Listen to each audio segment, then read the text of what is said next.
جو عقیدے میں شرک فی العقیدہ، وہ عقیدہ یہ تھا کہ یہ جو فرشتے ہیں یہ اصل میں اللہ کی بیٹیاں ہیں، اور اللہ کو اپنی ان بیٹیوں سے بڑی محبت ہے۔ یہ بیٹیاں اگر کسی کی سفارش کر دیں تو بیڑا پار ہو جائے گا۔ جیسے چہیتی بیٹی ہو آپ کی کوئی، وہ آ کے آپ سے کسی کی سفارش کرے تو کیا آپ رد کر دیں گے اس کی بات کو؟ بیٹی ہے، لخت جگر ہے، لہذا یہ اللہ کی بیٹیاں ہیں۔ انہوں نے وہ اللہ کی بیٹیاں مانا فرشتوں کو، اور ان کے نام پر بت بنا لیے۔ یہ سارے عربوں کے بت جو ہے مؤنث ہے، لات جو ہے الہ کا مؤنث ہے، عزا العزیز کا مؤنث ہے، عزا۔ منات الثالثۃ الاخری، تیسرا ایک اور تھا وہ منات، وہ بھی مؤنث۔ تو انہوں نے جو بت بنا رکھے تھے وہ اپنے خیال کے مطابق فرشتوں کے نام پر بنائے، اور فرشتوں کو خدا کی بیٹیاں قرار دیا۔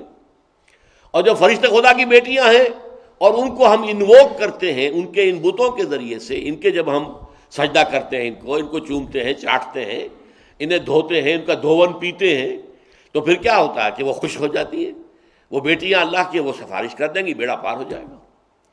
تو یہاں پر اب طنز کا انداز قرآن نے اختیار کیا ہے۔ تم ذرا سوچو، تم نے اللہ کو الاٹ بھی کی تو بیٹیاں، تمہیں اپنے لیے تو بیٹیاں پسند نہیں ہیں۔ عرب میں تو آپ کو معلوم ہے کہ اکثر و بیشتر جو ہے بیٹیوں کو زندہ درگور دفن کر دیتے تھے۔ ان کا وہ غیرت کا ایک غلط تصور تھا کہ کوئی شخص داماد بن کر ہمارے گھر آئے گا، نہیں، دفن کرو۔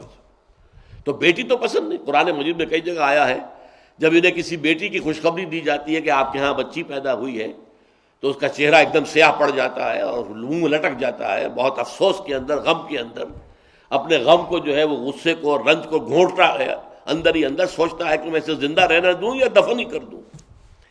لیکن تم نے اللہ کو الاٹ بھی کی اولاد، تو ان میں سے بیٹیاں۔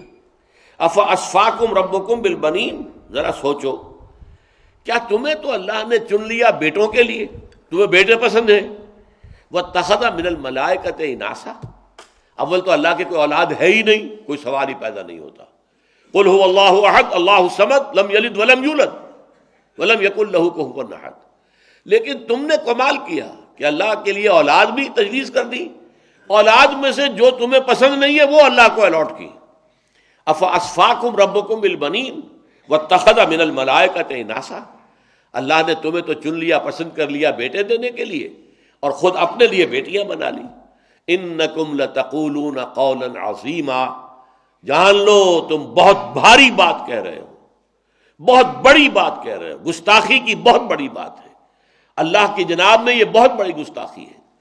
اس کا سب سے اونچا مقام جو قرآن مجید میں وہ سورہ مریم ہے، یہ سورہ بنی اسرائیل ہے، پھر سورہ کہف، پھر سورہ مریم۔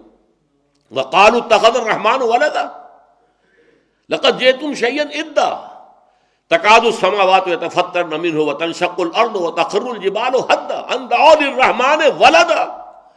انہوں نے کہا کہ رحمان نے اپنے لیے کوئی بیٹا یا بیٹی بنا لی۔ دیکھو لوگو، تم بہت بڑی بات کہہ رہے ہو، بہت بڑی گستاخی کی بات کر رہے ہو اللہ تعالیٰ کی شان سے، اور تمہاری گستاخی کی بات ایسی ہے کہ اس سے آسمان پھٹ پڑنے کو ہے، زمین شق ہونے کو ہے، اور پہاڑ ایک دھماکے کے ساتھ گر پڑنے کو ہے، اتنی بڑی گستاخی ہے۔